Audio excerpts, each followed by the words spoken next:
Psalm 73 verse 25. भजन संहिता 73 25 25। பரலோகத்தில் உம்மை அல்லாமல் எனக்கு யார் உண்டு? பூலோகத்திலும் உம்மை தவிர எனக்கு வேற விருப்பம் இல்லை. स्वर्ग में मेरा और कौन है? तेरे संग रहते हुए मैं पृथ्वी पर और कुछ नहीं चाहता।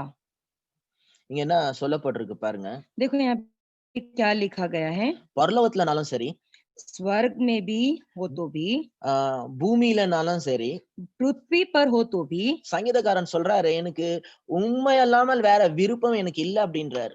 भजन संहिता करता जो है वो कह रहे हैं, मुझे तुम्हारे सिवा और कुछ भी नहीं है, ऐसा करके कह रहे हैं। நல்லா கேட்டுங்க.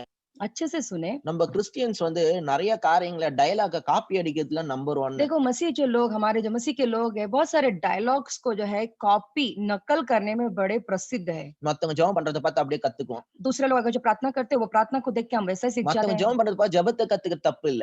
देखो दूसरे जब प्रार्थना करते हैं उसे सीखना गलत नहीं है, ஆனா அந்த அர்த்தத்த உணராமயே பேசுவோம் பாத்தீங்களா, அதான் தப்பு. लेकिन उसका मतलब ही नहीं समझते हैं, लेकिन फिर भी वो बोलते हैं ना, वो गलत है। சும்மா பெரிய பெரிய வார்த்தை உள்ளத்தின் ஆழத்துல இருந்து சொல்லாம அப்படியே சொல்லுவோம். देखो बहुत बड़े-बड़े शब्द होते हैं जो अंदर गहराई से नहीं आते हैं, लेकिन बस ऐसे मुंह से बाहर से बोलने के लिए बोलते हैं। ஆண்டவரே எனக்கு வெள்ளியும் வேணாம் பொன்னும் வேணாம், இயேசு மாத்திரம் போதும். हे परमेश्वर, मुझे सोना नहीं, चांदी नहीं, कुछ नहीं चाहिए, सिर्फ यीशु मिल जाए काफी है हमारे लिए। கீழ ஒரு 10 ரூபாய் நோட்டு இருந்திருந்தா விழுந்திருந்தா எடுக்க மாட்டீங்களா? अगर नीचे कहीं 10 रुपए का नोट पड़ा होगा तो क्या आप उठाओगे नहीं? ஏதாவது ரோல்டு கோல்டு செயின் கீழ விழுந்து கிடக்கும், கோல்டு செயினா இருக்குமோன்னு ஆசைப்பட்டு எடுப்பாங்க. और नीचे जो है नकली चेन पड़ा होगा, लेकिन एक आस में ऐसा उठा देंगे कि शायद हो सकता है कि वो सोने का चेन निकले।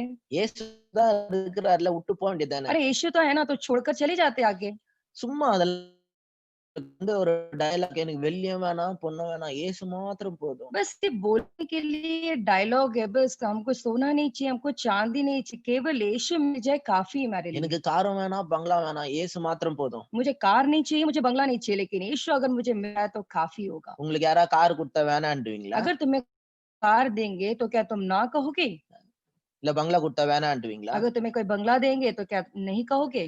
இதெல்லாம் வந்து ஏமாத்துற வேலை இதெல்லாம். ये सब देखो अपने आप को धोखा देने के जैसा है। அப்புறமா சிலருக்குலாம் வந்து அப்படியே டைம்க்கு பிரேயர் பண்ணிட்டே இருப்பாங்க. और कुछ लोग ऐसे होते हैं, समय-समय पे प्रार्थना करते रहते हैं। காலைல எந்திச்ச உடனே ஒரு ஜெபம், सुबह उठ के साथ प्रार्थना, அப்புறமா ஃபேமிலி பிரேயர். उसके बाद परिवार के साथ प्रार्थना। அது அவங்க குடும்பத்துல ஒரு பழக்கமாயிடுச்சு. और ऐसा होता है कि वो परिवार में एक आदत सी बन गई है। அந்த பிரேயர் டைம் முடிஞ்சிட்ட பிறகு அவங்க ஆளுக்கு இஷ்டத்துக்கு அவங்க பிரேயர் பண்ணதுக்கும் அவங்க நடந்துக்கிறதுக்கும் சம்பந்தமே இருக்காது. प्रार्थना होने के बाद में लोग जो है अपनी-अपनी मर्जी से जीते, जो प्रार्थना किया और जैसा जी रहे उसका कोई संबंध मतलब ही नहीं रहता, वैसे रहते हैं वो लोग। நான் நேத்து ஒரு புக்க வாசிச்சுட்டு இருந்தேன். देखो कल एक किताब पढ़ा था। ஒரு பொண்ணு சொல்லுது அவங்க அப்பாவே அவள வந்து அப்யூஸ் பண்ணாராம். देखो उसके पिता ने खुद उसे अब्यूज किए। ஆனா சொல்லு எங்க அப்பா வந்து டெய்லி லார்ட்ஸ் பிரேயர் படிப்பாரு. लेकिन वो लड़की कहती है कि फिर भी मेरे पिता जो है रोज जो है लॉर्ड्स प्रेयर यानी कि परमेश्वर की जो पिता का जो प्रार्थना है उसे पढ़ते रहते हैं। அந்த பரமண்ட ஜெபம் இருக்குது இல்லையா, அது டெய்லி சொல்லுவாராம். हे मेरे पिता जो स्वर्ग में है, वो जो प्रार्थना है ना वो हमेशा मतलब रोज पढ़ते रहते हैं பாட்டெல்லாம் பாடுவாராம். और अच्छा गीत सब वो गाते हैं। ஆனா அது ஒரு சைடுல பண்ணிக்கிட்டு இன்னொரு சைடுல வந்து பாத்தீங்கன்னா தேவையில்லாத காரியங்கள்லாம் செய்யறது. एक साइड तो वो प्रार्थना कर रहे, लेकिन दूसरे साइड में जो है ये सब जो चीजें नहीं करनी चाहिए वो सब करते हैं वो। சிலருக்குலாம் வந்து எல்லாத்துக்கும் ஜெபம் பண்ணி தான் பண்ணணும். और कुछ लोग ऐसे हैं तो हर एक बातों में सिर्फ प्रार्थना करना है, प्रार्थना कर करके ही चीजें करेंगे। இதெல்லாம் தப்பு கிடையாது. देखो ये सारी चीजें गलत नहीं ஆனா है। இவங்க வந்து ஒரு மாதிரி ஒரு ரிலிஜியஸா உண்மையா ஆண்டவர் மேல ஒரு வாஞ்சியும் கிடையாது, ஒரு விருப்பமும் கிடையாது. ये देखो लोग जो है ऐसे दिखाने के लिए धार्मिक पूर्वक ऐसे लोग ऐसा दिखते हैं, लेकिन अंदर से कोई इच्छा, कोई जो चाहत नहीं है परमेश्वर के लिए। வெளியில வந்து ரொம்ப பெரிய பக்தியான ஆள் மாதிரி காமிச்சிக்கிறது. बाहर से बहुत बड़े धर्म से भरे हुए लोग जैसा दिखाते हैं, உள்ள பாத்தீங்கன்னா அவ்வளவு உலக பிரகாரமான ஆசை இருக்கும். लेकिन अंदर अगर देखते हैं तो पूरा दुनिया का जो भी इच्छा है वो सब भरा நான் रहता है। சொல்றேன் இயேசுவின் நாமத்தினால என் சர்ச்ல இருக்கிற ஆட்கள் எல்லாம் அந்த வேஷத்துல இருந்து வெளியில வரணும். मैं कहता हूँ देखो मेरे कलीसिया के लोग यीशु मसीह के नाम से उस नाटक से बाहर निकले करके मैं कहता हूँ। பெரிய பக்திமான் மாதிரி நடிக்கிறதெல்லாம் விட்டுறணும். बड़े भक्तिवान के जैसा नाटक सब करने के लिए छोड़ देनी है। எந்த அளவுக்கு ஆண்டவர் நம்மளுக்கு என்ன குடுத்திருக்காரு ஃப்ரீடமே, எந்த அளவுக்கு அதை யூஸ் பண்ண தெரியணும்னு தெரியணும். जो परमेश्वर ने हमें स्वतंत्र दिए, वो कितनी हद तक हमें यूज़ करने आना चाहिए, वो हमें जानना ज़रूरी है। எந்த இடத்துல நம்ம லிமிட்ட கிராஸ் பண்ணக்கூடாதுன்னு நம்மளுக்கு தெரியணும். और हमें पता होना चाहिए कहाँ तक हमारी सीमा है, वो सीमा को कहाँ तक हमें यूज़ करना है, वो हमें जानना है। ஆண்டவர் வந்து எதெல்லாம் நம்மளுக்கு என்ஜாய் பண்ண குடுத்திருக்காரு, और क्या-क्या हमें परमेश्वर ने आनंद उठाने के लिए दिए हैं, அவர் குடுத்திருக்கிற அளவுல நம்ம எப்படி என்ஜாய் பண்றது, और जो चीज़ हमें दी है, वो कितनी हद तक हमें आनंद उठाना है, हमें जानना है। நம்மள அழிச்சிக்க கூடாது. என்ஜாய் பண்றோன்ற பேர்ல அழிச்சிக்கவும் கூடாது. हम अपने आप का ही नाश नहीं कर देना चाहिए, भी ये मैं इसका आनंद उठा रहा उसके वजह से। அது பேர்ல நம்மள அழிச்சிக்க கூடாது. उसके नाम से हम अपने आप का नाश नहीं करना चाहिए। நான் சொல்றது உங்களுக்கு புரியுதா? आपको समझ में आ रहा है जो हम कह रहे हैं? சோ உண்மையாவே ஆண்டவர் மேல உங்களுக்கு விருப்பம் இருக்குதா? तो क्या सच में आपको परमेश्वर के ऊपर चाहत है क्या? சங்கீதக்காரன் பாடுறாரு, देखो यहाँ पे भजन संहिता कह रहे हैं। மானானது நீரோடைக்கு வாஞ்சித்து கதறுகிறது போல. மான் एज अ डियर, ஆ, जैसे हिरनी पानी के लिए प्यासी होती है, நானும் வந்து உங்களை வாஞ்சிக்கிறேன். और मैं भी तुम्हारी इच्छा करता हूँ। இது வந்து சங்கீதக்காரன் தாவீது வந்து உள்ளத்தின் ஆழத்துல இருந்து சொன்ன ஒரு வார்த்தை. तो यहाँ पे भजन संहिता दाऊद जो है अंदर गहराई से कहने वाला ये शब्द है। அது யாரோ சொன்னதை அவர் காப்பி அடிக்கல. कोई तो बोला उसे नकल करके उन्होंने नहीं कहा है, இன்னைக்கு அவர் சொன்னதை வச்சு நம்ம பாட்டு பாடின்னு இருக்கோம். और जो उन्होंने कहा आज की तारीख हम उसे रख के गीत गा रहे हैं। பாட்டெல்லாம் நல்லா தான் இருக்குது. देखो गीत सब अच्छा है। As the deer panteth for my soul long after thee. जैसे हिरनी पानी के लिए तरसती है, मेरा हृदय भी तुम्हारे लिए तरसता है। அவ்வளவு சூப்பரா அழகா பாடுவோம். देखो ऐसा जो गीत है बड़े खूबसूरत तौर से अच्छे से गाते हैं। நம்ம அவ்வளவு அழகா பாடுவோம், அந்த பாட்டை கேட்டு கடவுளே தூங்கிடுவாரு. देखो हम इतने खूबसूरत तौर से गाते हैं, हमारा गीत सुनकर परमेश्वर खुद सो जाते हैं। அவ்வளவு சூப்பரா பாடுவோம். उतना खूबसूरत तौर से गाते ஆனா हैं। பாட்டை கத்து வச்சுன்னு பாடுறோம். உண்மையிலேயே நம்மளுடைய ஆத்மா ஒரு வாஞ்சிக்குதா? அதான் கேள்வி. लेकिन गीत हमने सीखा है इसीलिए हम गा रहे हैं, लेकिन हकीकत में दिल की गहराई से हम चाहत से हम गा रहे हैं क्या? ஒரு சில வீட்டுக்கெல்லாம் போவேன். देखो कुछ-कुछ घरों में मैं जाता हूँ, அப்பதான் ஃபேமிலி பிரேயர்னுவாங்க. तो वो जाएँगे तो वो कहेंगे परिवार का प्रार्थना है சம்டைம் करके। எனக்கு அதுல உட்கார விருப்பமே இருக்காது. और वहाँ पे उस प्रार्थना में बैठने के लिए मुझे चाहत ही नहीं रहता ஏன்னா है। எனக்கு அவங்கள பத்தி தெரியும். அவங்களுக்கும் கடவுளுக்கும் சம்பந்தமே கிடையாது. क्योंकि मैं उनके बारे में जानता हूँ, क्योंकि उनका और परमेश्वर में कोई भी मेल-मिलाप नहीं होता है। முடிஞ்ச உடனே என்னென்னவோ பேசுவாங்க. देखो கடவுளுக்கும் जैसा சம்பந்தம் இல்லாத வார்த்தையில பேசுவாங்க. जैसा प्रार्थना खत्म होता है तो उसके बाद में जो परमेश्वर के संबंधित ही नहीं रहता है, वैसे-वैसे शब्दों का इस्तेमाल करते ஆனா हैं। அவங்களுக்கு டெய்லி ஒரு ஃபேமிலி பிரேயர் பண்ணிடணும். लेकिन कैसे तो कैसे परिवार के साथ में प्रार्थना कर लेनी சண்டே चाहिए, ஒரு நாள் எப்படியாவது சர்ச்சுக்கு போயிட்டு और வந்துடணும். रविवार दर रविवार एक बार कैसे तो प्रार्थना में जाकर आ जाना चाहिए। மை காட், இதுல இருந்து நம்ம விடுதலை ஆகணும் பாத்துங்க. हे परमेश्वर, इससे मुझे छुटकारा मिलना है। உண்மையிலேயே தேவன் மேல உங்களுக்கு ஒரு வாஞ்சை இருக்கா? क्या हकीकत में परमेश्वर के ऊपर आपको चाहत है क्या? உண்மையிலேயே பொருள் மேல உங்களுக்கு வாஞ்சை இல்ல, ஆண்டவர் மேல வாஞ்சை இருக்கா? क्या हकीकत में आपको चीजों के ऊपर इच्छा नहीं बल्कि सिर्फ परमेश्वर के ऊपर इच्छा है क्या? நான் சொல்றேன் தப்பா देखो நினைச்சுக்காதீங்க. जो मैं कह रहा हूँ आप बुरा मत मानो। கிறிஸ்துவ உலகத்துல பாத்தீங்கன்னா நிறைய பெண்கள் வந்து ரொம்ப ஸ்பிரிச்சுவல்.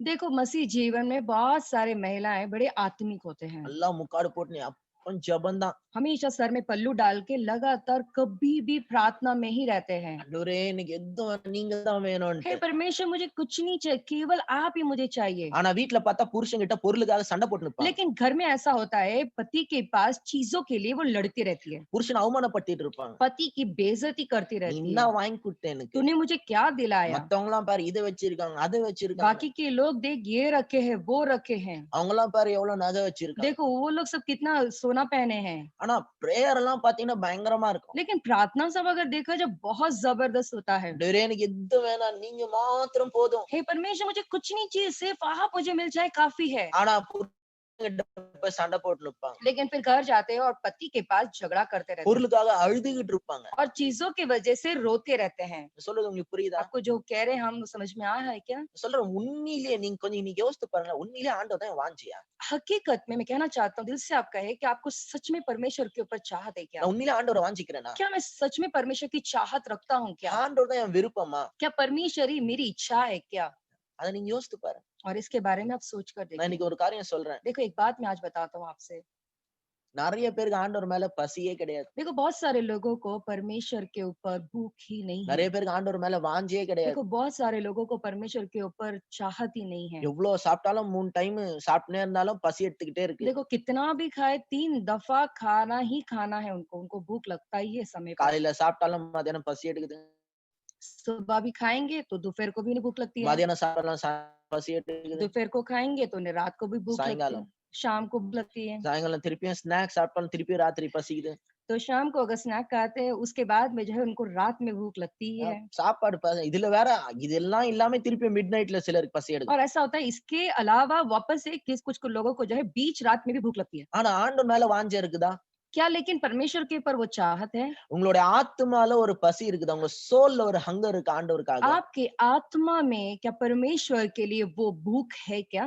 ஆண்டவரை நான் அறியணும், நான் ஆண்டவரை எக்ஸ்பீரியன்ஸ் பண்ண, ஆண்டவரோட பிரசன்னத்துல இருக்கணும். परमेश्वर को जानना है, परमेश्वर को अनुभव करना है, परमेश्वर के उपस्थिति में मुझे रहना है। தாவீது வந்து ஆண்டவரே உங்க பிரசன்னத்திலேயே நான் இருக்கணும். दाऊद यहाँ पे कहते हैं परमेश्वर मुझे बस आपकी उपस्थिति में ही रहना है। இன்னைக்கு வெறும் நம்ம சும்மா பாட்டு பாடி இருப்போம். பிரசன்னம் பிரசன்னம் பிரசன்னம்னு வொர்ஷிப் டைம்ல பாட்டு பாடுவோம். आज जो है हम सिर्फ केवल गीत गाते हैं, आपकी उपस्थिति आपकी उपस्थिति आपकी उपस्थिति, सिर्फ गीत गाते உங்க हैं। பிரசன்னம் போதும் ஆண்டவரே அப்படின்னு மட்டும் பாட்டு பாடினப்போ हम सिर्फ ये गीत गाते हैं आपकी उपस्थिति हमारे लिए काफी है करके ऐसे प्रार्थना करके ऐसे गीत गाते रहते ஆனா हैं। உண்மையிலே ஆண்டவர் தான் உங்க விருப்பமா? क्या लेकिन सच में परमेश्वर आपकी चाहत है உங்க क्या? இருதயத்துல பொருளுக்கு மேல ரொம்ப விருப்பம் இருக்குதா இல்ல ஆண்டவர் மேல விருப்பம் இருக்குதா? आपके हृदय में चीजों के ऊपर ज्यादा चाहत है या परमेश्वर के ऊपर ज्यादा चाहत है क्या? பொருளுக்காக ஒரு ஆளா நீங்க? क्या चीजों के ऊपर चीजों के लिए रोने वाले इंसान हो क्या? கொஞ்சம் யோசித்து பாருங்க. जरा सोच कर देखिए, நல்லா கேட்டுங்க. ध्यान से सुनिए। நீங்க பொருள் வச்சுக்க தப்பு இல்ல. देखो चीजें आप रखोगी तो वो गलत नहीं है। உங்களுக்கு எல்லா பொருளையும் கொடுத்து ஆண்டவர் ஆசீர்வதிக்கிறார். परमेश्वर जो है आपको हर एक वस्तुएं देके परमेश्वर आपको आशीष कर रहे हैं। நீங்க ஒண்ணு இல்லாம ஓட்டாண்டியா இருக்கணும்னு நான் சொல்ல. देखो आप कुछ भी नहीं होना चाहिए, आपका घर खाली रहना चाहिए, ऐसा मैं नहीं कह रहा हूँ आपसे। ஆனா பொருள் வந்து உங்களுக்கு முக்கியமா இல்லாம கடவுள் உங்களுக்கு முக்கியமா இருக்கிறார், அதான் கேள்வி. लेकिन प्रश्न यहाँ पे ये उठता है, आपको वस्तुएं चीजें महत्वपूर्ण है या परमेश्वर आपके लिए महत्वपूर्ण है? கொஞ்சம் யோசித்து பாருங்க. நீங்க கட்டாம உங்களை கேட்கணும். आप जरा सोच कर देखिए, आज जो है आप अपने आप को पूछना जरूरी है இது ये। நான் என்ன பார்த்து அப்பப்ப கேட்டுக்கிற கேள்வி. क्योंकि ये जो सवाल है मैं अपने आप को देखकर बार बार पूछता हूँ, என் இருதயம் எதைதான் வாஞ்சிக்குது? मेरा हृदय किस बात की चाहत करता है? நான் உண்மையிலே ஆண்டவரை தான் வாஞ்சிக்கிறேனா? क्या हकीकत में मैं परमेश्वर को ही चाहत करता हूँ? நான் கொஞ்ச நாள் கண்டுபிடிச்சேன். देखो कुछ दिन पहले मैं इस बात की खोज किया 2016 2016 में நான் கண்டுபிடிச்சேன். मैंने इस बात को खोज किया। உண்மையிலே கடவுளால நான் வாஞ்சிக்கல. हकीकत में मैं परमेश्वर को इच्छा या चाहत नहीं करता அதாவது हूँ। கடவுளே என்னோட விருப்பமாயிட்டான்லாம் சொல்ல முடியாது. उसका मतलब ये है परमेश्वर ही केवल मेरी इच्छा हो गए है, ऐसा मैं नहीं कह रहा हूँ। ஆனா கடவுள் என் விருப்பத்தை எல்லாம் செய்யணும்னு எனக்கு விருப்பம். मेरी ये चाहत है कि मेरी जो चाहत है वो परमेश्वर पूरा करे நான் करके। அதுக்காக நல்லா பைபிள் வாசிக்கணும். उसके लिए मेरे को अच्छा से जो है बाइबल पढ़ना होगा, அதுக்காக எந்த பாவமும் செய்யாத இருக்கணும். मुझे इस वजह से जो है कोई पाप नहीं करना होगा। அப்ப ஆண்டவர் என் விருப்பத்தை எல்லாம் फिर நிறைவேற்றுவாரு. उसके बाद जो है परमेश्वर मेरी जो भी चाहत होगी वो पूरा करेंगे। நம்ம ஜெபம் எல்லாம் ஆண்டவரே பிரேக் த்ரூ கொடுங்க, இத்த கொடுங்க, அத்த கொடுங்க. हमारी जो प्रार्थना होती है इसे परमेश्वर हमारे लिए बेदारी दो, हमें ये दो, हमें वो दो, यही होती है। நம்ம எதிர்பார்க்கறதெல்லாம் ஆண்டவர் और जो भी हम अपेक्षा करते हैं वो सब परमेश्वर हमें दे देनी அவர் चाहिए। கொடுத்துட்டா அவர் நல்லவர், அவர் கொடுக்கலன்னா அவர் மேல கோச்சிக்குவோம். अगर वो दे देंगे तो वो अच्छे परमेश्वर है, अगर वो नहीं देंगे तो अच्छे इंसान अच्छे परमेश्वर नहीं है அவர் மேல கோச்சிக்குவோம். और हम उनसे नाराज हो जाते हैं। கொஞ்சம் யோசித்து பாருங்க. जरा सोच कर देखें, உண்மையிலே ஆண்டவரே நம்மளோட விருப்பமா இருக்காரா? क्या हकीकत में परमेश्वर हमारी चाहत है क्या? உண்மையிலே ஆண்டவர் மேல நம்மளுக்கு ஒரு ஹங்கர் இருக்கா? क्या हकीकत में परमेश्वर के ऊपर भूख है क्या? நம்மளுக்கு ஏன் தெரியுமா ஆண்டவர் மேல ஹங்கர் இல்ல? आपको पता है क्यों हमारे परमेश्वर के लिए भूख नहीं है? நம்ம ரொம்ப இந்த உலகத்துல இருக்கிற டேபிள்ல சாப்பிட்டுக்கிட்டு இருக்கோம். हम जो है बहुत जो है संसार का जो टेबल है ना उसमें खाते हुए बैठे हैं। உலகமே இந்த உலகத்துல நிறைய இருக்குது. देखो इस संसार में बहुत सारी चीजें हैं அத நம்ம சாப்பிட்டுக்கிட்டு இருக்கோம். और उसको हम खाते बैठे பெரிய हैं। buffet மாதிரி இருக்கு. एक बहुत बड़ा बुफे जैसा है அதுல நம்ம ஃபீட் பண்ணிக்கிட்டே இருக்கோம். और उस बुफे में हम बस अपने आप खिला ही रहे हैं। ஆனா அதனால நம்மளுக்கு வந்து ஆண்டவர் மேல ஒரு பசியே இல்ல. इसीलिए जो है हमें परमेश्वर के भूख नहीं है। ஆனா இந்த உலகத்துல சாப்பிடுற காரியங்கள்லாம் உண்மையான திருப்தி நம்மளுக்கு தரவே தராது. लेकिन जो संसार में हम जो चीजें खा रहे हैं ना, हकीकत में वो तृप्तता हमें नहीं मिलेगी। எல்லாமே டெம்பரரி தான். सारी जो बातें थोड़े क्षणों के लिए है எல்லாமே ஒரு தற்காலிகமான சந்தோஷத்தை தான் தரும். और सारी जो बातें कुछ क्षणों की खुशी को ही लाके देगा। கொஞ்ச நேரம் சந்தோஷமா இருந்த மாரி இருக்கும். திருப்பி ஒரு மாதிரி ஆயிடும். थोड़ा देर ऐसा लगेगा कि बहुत खुश है, उसके बाद में थोड़े देर के बाद में वो सब सन्नाटा जैसा हो ஆனா जाएगा। ஆனா ஆண்டவருடைய வார்த்தையில சொல்லப்பட்டிருக்கு. लेकिन परमेश्वर का वचन में कहा जा रहा In है, his presence there is fullness of joy. उनकी उपस्थिति में भरपूरी का आनंद है। சங்கீதம் 16ல போட்டிருக்கு. भजन संहिता 13:16 में कह रहा है, அவருடைய பிரசன்னத்துல பேரானந்தம் இருக்காம். और उनके दाहिने हाथ पर जो है सुख सर्वदा बना रहता है। அவருடைய வலது பார்சத்துல பேரின்பம் இருக்காம். और जो है उनकी उपस्थिति में भरपूरी का आनंद है और उनके दाहिने हाथ में जो है सुख सर्वदा बना रहता है। Presence there is fullness of joy. उनकी उपस्थिति में भरपूरी का आनंद है At his right hand there are pleasures forevermore. और उनके दाहिने हाथ में जो है सुख सर्वदा हमेशा बना रहता है। என்னோட சில வருஷமா என்னோட நோக்கம் என்னவா இருக்குன்னா அந்த fullness of joy நான் வந்து அனுபவிக்கணும். और बहुत कुछ सालों से जो है मेरा पता है मेरी क्या इच्छा है, बस मैं उनकी जो भरपूरी का आनंद है ना उसको मैं अनुभव करूं। मैं इसी लक्ष्य में बैठा हूँ। நான் உங்களுக்கு சொல்றேன். देखो मैं कहना चाहता हूँ आपसे, நம்ம கிறிஸ்தவங்கள போல தன்னை ஏமாத்திக்கிற ஆட்கள் வேற யாருமே இந்த உலகத்துல இருக்க முடியாது. हमारे मसीह जो लोग है अपने आप को जो धोखा दे रहे हैं ना, वैसा दूसरा कोई भी इंसान हो ही नहीं सकता। பெருசு பெருசா யாரும் பேசுறது கிடையாது. அவங்கவங்க அமைதியா இருக்காங்க. बड़ा बड़ा बात तो नहीं करते वो सब जो लोग है, बस अपने आप को रख के चुप ही बैठे हैं। நம்ம தான் சொல்லுவோம் joy of the Lord is our strength. वो कहते हैं आनंद परमेश्वरी हमारी आनंद है, हमारी ताकत है, यही वो कहते रहते हैं। எத்தனை கிறிஸ்தவம் உண்மையிலேயே சந்தோஷமா இருக்குது நீங்க பாத்திருக்கீங்க? आप मुझे बताओ कितने मसीह लोग खुश है? முக்காவாசி கிறிஸ்தவங்க வந்து எப்ப பார்த்தாலும் பிரேயர் பாயிண்ட்ன்ற பேர்ல பிரச்சனை சொல்லிக்கிட்டே இருக்கிறது தான் பொழப்பு. ज्यादातर मसीह लोग जो है प्रार्थना की विनती की जगह में हमेशा अपनी जो है समस्याओं को ही कहते रहते हैं। அப்புறம் சொல்லுவோம் Jesus is the prince of peace. फिर उसके बाद में वो कहते हैं कि यीशु जो है शांति का राजकुमार है। 95% கிறிஸ்தவ குடும்பத்துல யாருக்கும் வாழ்க்கையில அந்த சாந்தியே கிடையாது. 95% जो मसीह लोग हैं उनके घरों में बिल्कुल भी शांति नहीं है। நீங்க போய் பாரு. நான் பாஸ்டர் 14 வருஷமா நான் பார்க்காத குடும்பமா? देखो आप जाके देखोगे कि मैं पास्टर जो हूँ 16 साल से हूँ, क्या मैंने ऐसा देखा नहीं हूँ क्या?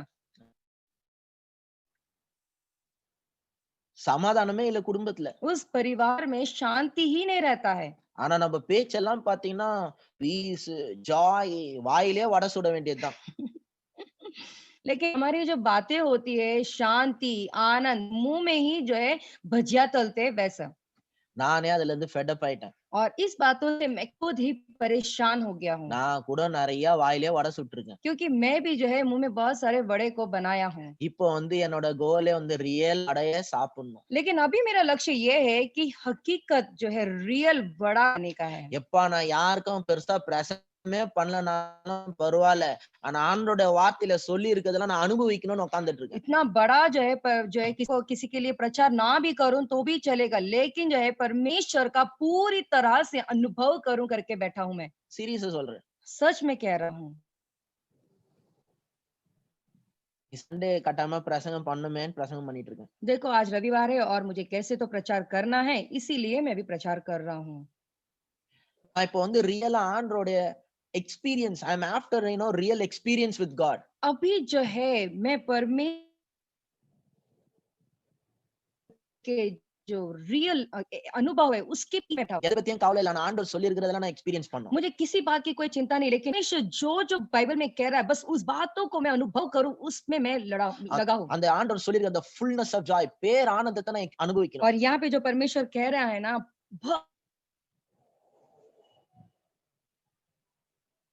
का आनंद, बस उस बात में मैं और उनके दाएं हाथ सुख सर्वदा बना रहता है हमेशा करके लिखा है। அழகா சொல்லுவாங்க. यहाँ पे तमिल में भी बड़ा खूबसूरत तौर से कह रहा है। இங்கிலீஷ்ல வந்து இங்கிலீஷ்லயும் ஹிந்திலயும் அந்த சரியா இல்லன்னு நினைக்கிறேன். मुझे ऐसा இங்கிலீஷ்ல கிடையாது, ஹிந்தில தெரியல எனக்கு. இல்ல அந்த வசனத்தை பத்தி நான் சொல்ல போறது. और जो मैं कह रहा हूँ ना वचन, वो मुझे नहीं पता अंग्रेजी में और जो हिंदी में अच्छा है क्या नहीं, पर तमिल में अच्छा है। அதாவது வசனம் இல்ல. நான் சொல்லப் போற ओके, வார்த்தை. जो वाक्य रचना में जो बोलने वाला उस बात को मैं தமிழ்ல कह रहा பார்த்தீங்கன்னா, சிற்றின்பம்னு ஒண்ணு இருக்கு. हूँ। அதாவது சின்ன பிளஷர்ஸ். कुछ समय की आनंद, उसके बारे में कहता है तमिल में। சிற்றின்பம். कुछ समय का आनंद। அ.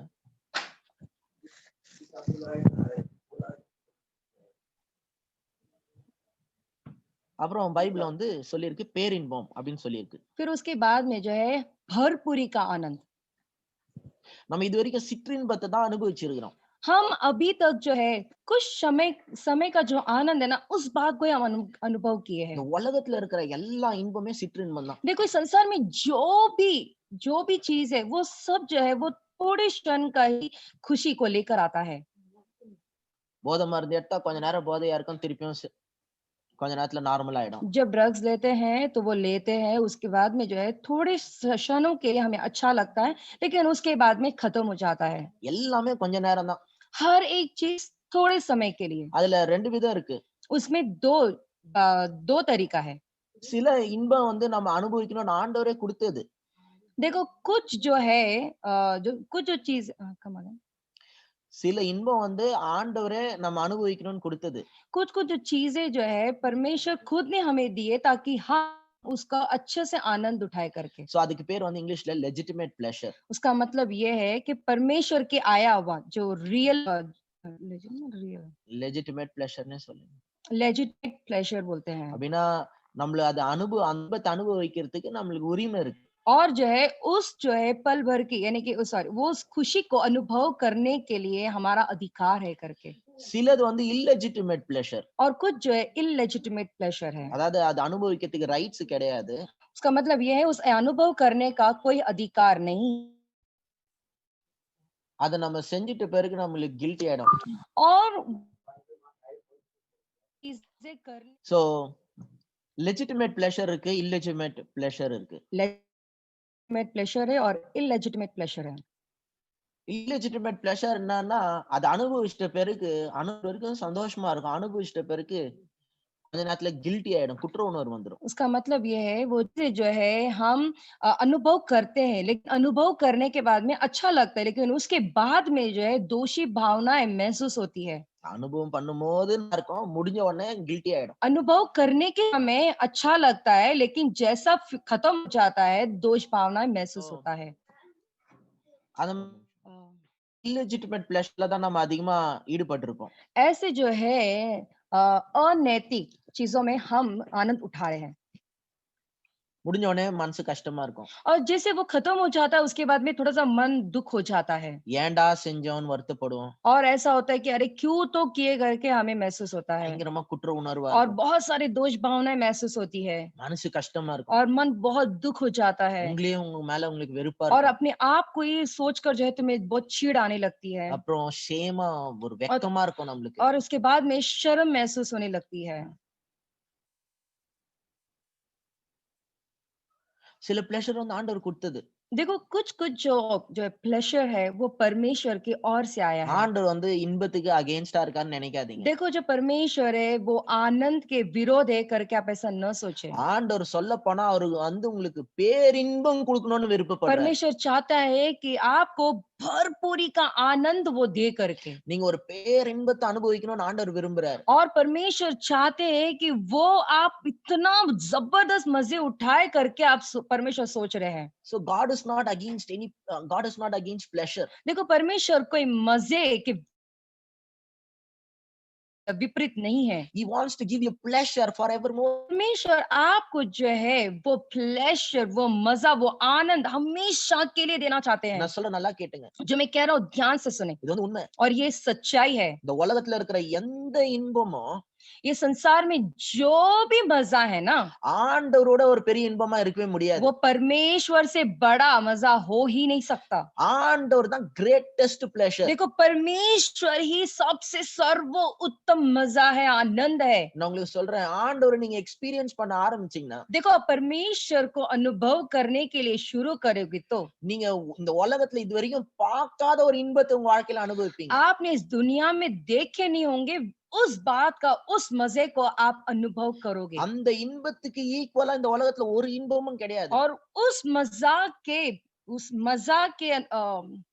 तुलना में इस संसार में कोई मजा हो ही नहीं सकता, கிடையாது. हो ही नहीं सकता, இல்ல. नहीं है। அவர்தான் கிரேட்டஸ்ட் பிளஷர். वो ही जबरदस्त महान मजा है, प्लेजर है।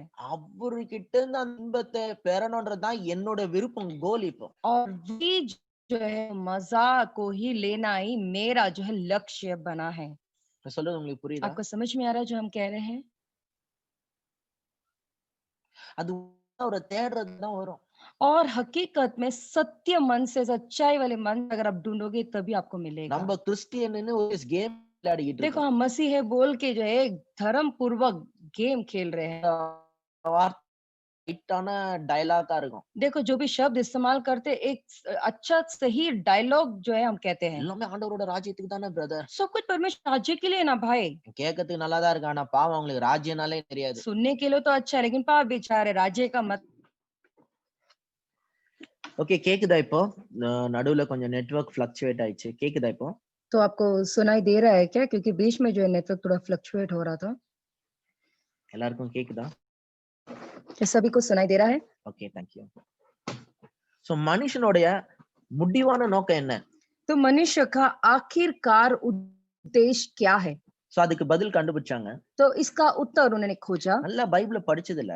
और अच्छा बाइबल तो नहीं पढ़े, पढ़ने पर पता चला அதோட எசன்ஸ் என்னன்னா, उसका जो है सारांश क्या था? மனுஷன் வந்து தேவனை மகிமைப்படுத்தணும், அதான் அவனுடைய நோக்கம். मनुष्य जो है परमेश्वर की महिमा करना, वही उसका उद्देश्य है। சோ ரெண்டு காரியம் அவங்க கண்டுபிடிச்சாங்க. तो दो बातें उन्होंने खोज की। அவங்க என்ன சொன்னாங்கன்னா, उन्होंने क्या कहा? the ultimate purpose of man वो आखिरकार मनुष्य का उद्देश्य है is to glorify God and to enjoy him. वो परमेश्वर की महिमा करे और परमेश्वर का अनुभव करे।